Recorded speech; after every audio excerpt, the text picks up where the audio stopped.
आप देख रहे हैं जनवक्ता न्यूज, आपको रखे अपडेट।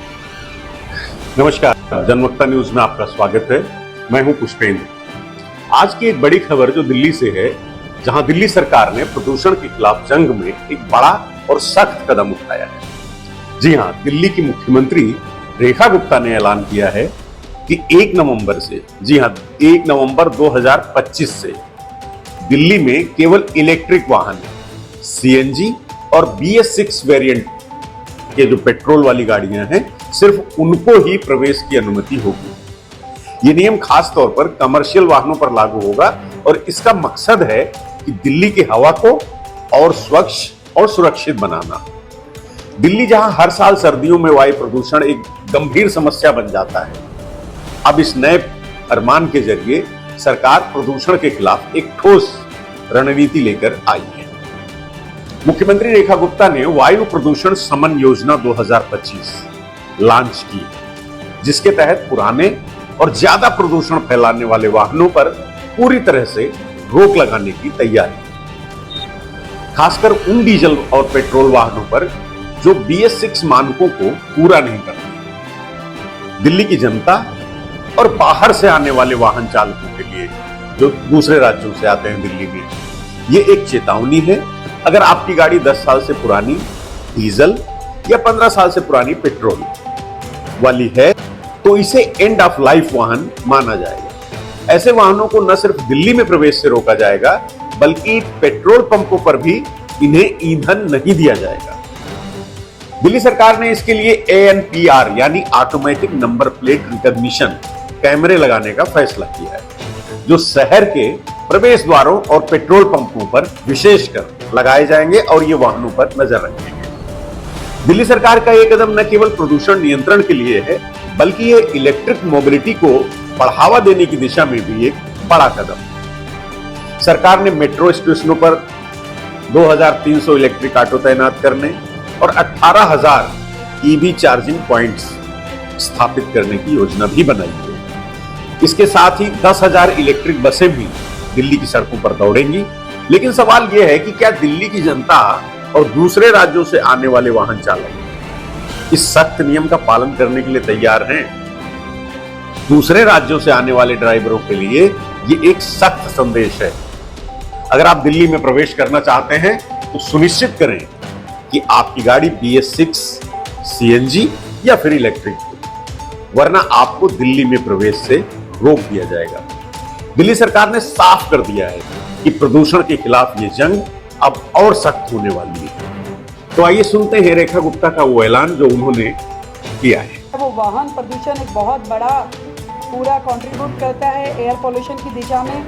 हमने कुछ और चीज़ें इलेक्ट्रिक पॉलिसी के साथ साथ जो करने जा रहे हैं, तो दिल्ली की जितने एंट्री पॉइंट है, इस पर हम ANPR यानी automatic number plate registration recognition कैमरे लगाएंगे, जो कि एंड ऑफ लाइफ व्हीकल को पहचान पाएंगे।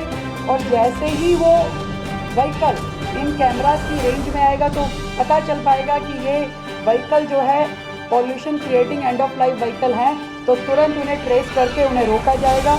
सभी पेट्रोल पंप्स पे भी ये वाले कैमरे लगेंगे, ANPR वाले ANPR कैमरास लगेंगे, और पेट्रोल पंप से भी एंड ऑफ लाइफ व्हीकल को हम ट्रेस कर पाएंगे।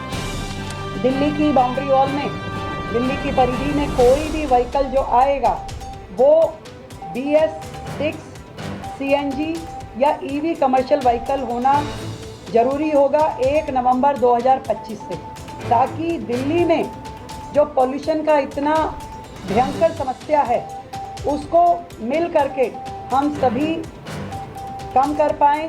क्योंकि दिल्ली का अपना व्हीकल जितना पॉल्यूशन में कंट्रीब्यूट करता है, उतना ही बाहर से आने वाला व्हीकल भी दिल्ली के पॉल्यूशन को बढ़ाता है। तो इसलिए हम ये चाहते हैं कि दिल्ली की परिधि में जो भी व्हीकल नवंबर के बाद आए, 1 नवंबर के बाद, वो BS6, CNG या EV कमर्शियल व्हीकल होना चाहिए। इसी प्रकार दिल्ली के और पड़ोसी राज्यों के जो व्हीकल एंड ऑफ लाइफ वाले हैं, उन सब का डाटा हमारे पास होगा। इवन दिल्ली के व्हीकल्स का डाटा भी हमारे पास होगा, और समय समय पे एक वार्निंग के तौर पे दिल्ली सरकार व्हाट्सएप मैसेज और SMS दिल्ली के और बाहर के वाहनों को भेजेगी कि आपका जो व्हीकल है ये एंड ऑफ लाइफ की तरफ जा रहा है, कृपया इसको आप चेक कर लीजिए। ये अब दिल्ली में इसको प्लेस नहीं मिल पाएगा। तो सभी प्रमुख जो एंट्री पॉइंट हैं और एमसीडी के टोल के जो बैरिकेड्स हैं वहाँ सभी पे इस तरीके की सुविधाएं लगाई जाएंगी जहाँ से हमें ये व्हीकल्स का ज्ञान मिल पाएगा। और इलेक्ट्रिक मोबिलिटी को बढ़ाने के लिए दिल्ली मेट्रो स्टेशन पे लगभग 2300 ई ऑटो तैनात किए जा रहे हैं, जो कि 18,000 पब्लिक और सेमी पब्लिक चार्जिंग स्टेशन का बनाने का लक्ष्य भी हमारा है। तो 2300 ई ऑटो सारे मेट्रो स्टेशन के बाहर खड़े होंगे, जो कि सवारी वहाँ से ले करके और घरों तक पहुँचाएंगे, एरिया तक पहुँचाएंगे, ताकि धीरे धीरे इस पूरे के पूरे पब्लिक ट्रांसपोर्ट सिस्टम जो दिल्ली सरकार का दिल्ली में है, दिल्ली राज्य में, इसको सभी को ई व्हीकल की ओर हम आगे बढ़ा रहे हैं। आप सबको ध्यान है कि हम जो बसेस भी हैं, हमारी ट्रांसपोर्ट जो सिस्टम है दिल्ली का, उसमें अभी हमने 400 देवी बसेस दिल्ली को सौंपी थी।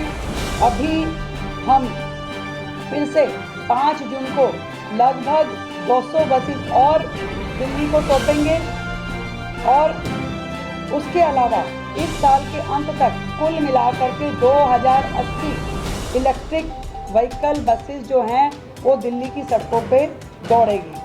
तो ये प्लान है पूरा हमारा लक्ष्य है कि 2027 तक लगभग 10,000 इलेक्ट्रिक बसेस दिल्ली के फ्लीट में शामिल हो और हर प्रकार की सीएनजी और सारी चीज़ों को हम ख़त्म कर पाएँ। दिल्ली जो है लगातार आदरणीय प्रधानमंत्री नरेंद्र मोदी जी के विज़न में काम कर रही है और ये पूरा का पूरा कार्य जो दिल्ली सरकार कर पा रही है, डबल इंजन की सरकार के नाते दिल्ली में एयर पॉल्यूशन की समस्या को पूरी तरीके से ख़त्म किया जाए, मिनिमाइज किया जाए। उसके लिए हम ये सारे के सारे पॉइंट जो हैं आपके सामने रख रहे हैं। चार्जिंग, क्योंकि जितनी ज़्यादा इलेक्ट्रिक बसेज होंगी, व्हीकल्स होंगे, उतने ही चार्जिंग स्टेशन की आवश्यकता रहेगी।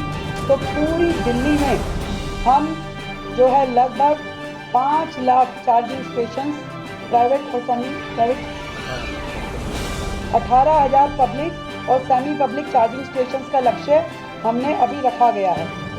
ये एनडीएमसी क्षेत्र में भी लगभग 450 चार्जिंग स्टेशन जो हैं वो स्थापित किए जाएंगे और जिसमें से अभी 123 पहले ही स्थापित हो चुके हैं। इसके अलावा बैटरी स्वेपिंग स्टेशन को भी बढ़ावा दिया जा रहा है कि आप अपना बैटरी लाइए, नया लगाइए, वहाँ पे दीजिए और आगे बढ़ जाइए।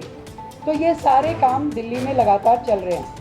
हम सभी जो PUC है, पॉल्यूशन अंडर कंट्रोल के जो हमारे सेंटर्स हैं उसको भी दुरुस्त करेंगे। इससे पहले की सरकारों में हमने देखा किस तरीके से इन सेंटर्स के माध्यम से भी बहुत सारा भ्रष्टाचार होता रहा है। तो हम ये PUCs को दुरुस्त करते हुए हर 6 महीने में इनका ऑडिट करेंगे, ताकि पूरा का पूरा जो ट्रांसपोर्टेशन है दिल्ली का वो सभी पॉल्यूशन सर्टिफिकेट के साथ पूरे नियमों के तहत ही सड़कों पे चले। सार्वजनिक परिवहन के सुधार में मैंने बताया कि हम ई ऑटो और बसेस दोनों की चर्चा मैं ऑलरेडी यहाँ कर चुकी हूँ। हम सभी जानते हैं कि दिल्ली में ट्रैफिक जैम बहुत बड़ा एक पॉल्यूशन का कारण वो भी है और इस ट्रैफिक जैम को नियंत्रित करने के लिए हम स्मार्ट इंटेलिजेंट ट्रैफिक सिस्टम को लेकर के आ रहे हैं।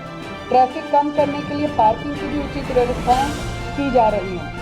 तो ये था दिल्ली सरकार का प्रदूषण के खिलाफ नया फरमान, जिसके तहत अब 1 नवंबर 2025 से केवल BS6 CNG और इलेक्ट्रिक कमर्शियल वाहनों को ही दिल्ली में प्रवेश मिलेगा।